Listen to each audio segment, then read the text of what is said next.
ഇസ്രായേലിനെതിരെ പരസ്യ നിലപാടുമായി തുർക്കി. നാറ്റോ സഖ്യത്തിൻ്റെ ഭാഗമാണ് തുർക്കി. പാശ്ചാത്യ രാജ്യങ്ങൾക്കൊപ്പം ചേർന്ന് നിൽക്കുന്ന തുർക്കിയുടെ നിലപാട് ഏറെ നിർണായകമാണെന്നാണ് വിലയിരുത്തൽ. ഇസ്രായേൽ ഹമാസ് സംഘർഷത്തിൽ ആദ്യമായാണ് ഇത്രയും ശക്തമായ ഭാഷയിൽ തുർക്കി നിലപാട് പ്രഖ്യാപിക്കുന്നത്.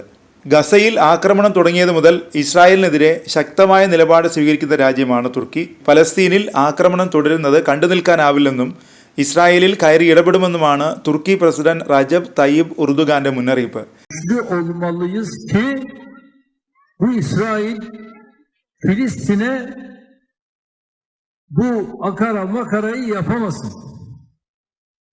Biz nasıl Karabağ'a girdiysek, nasıl biz Libya'ya girdiysek, bunun benzerini aynen onlara da yaparız.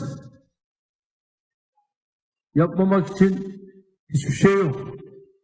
Sadece biz güçlü olmalıyız ki bu adımları da ne yapalım? ഗസയിൽ ഇസ്രായേൽ നടത്തുന്ന ആക്രമണത്തെ അതിരൂക്ഷമായാണ് ഉർദുഗാൻ വിമർശിച്ചത്.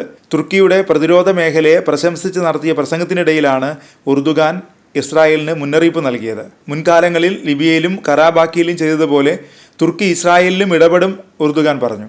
പലസ്തീനോട് ചെയ്യുന്ന അതിക്രമങ്ങൾ ഇസ്രായേൽ ഇനി ആവർത്തിക്കരുത്. അതിന് നമ്മൾ ശക്തരായിരിക്കണം.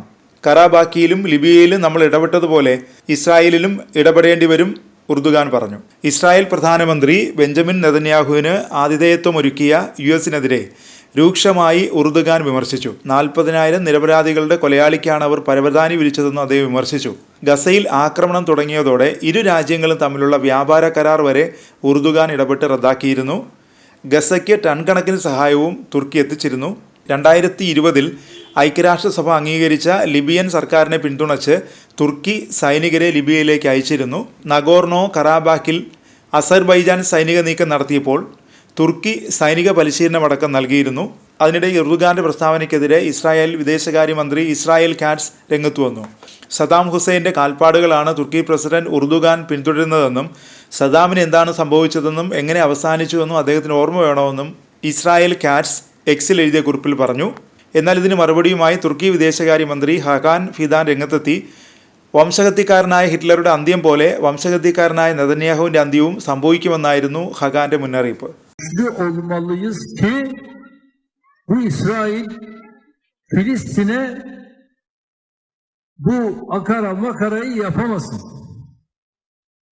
Biz nasıl Karabağ'a girdiysek, nasıl biz Libya'ya girdiysek, bunun benzerini aynen onlara da yaparız. Yapmamak için hiçbir şey yok. Sadece biz güçlü olmalıyız ki bu adımları da ne yapalım?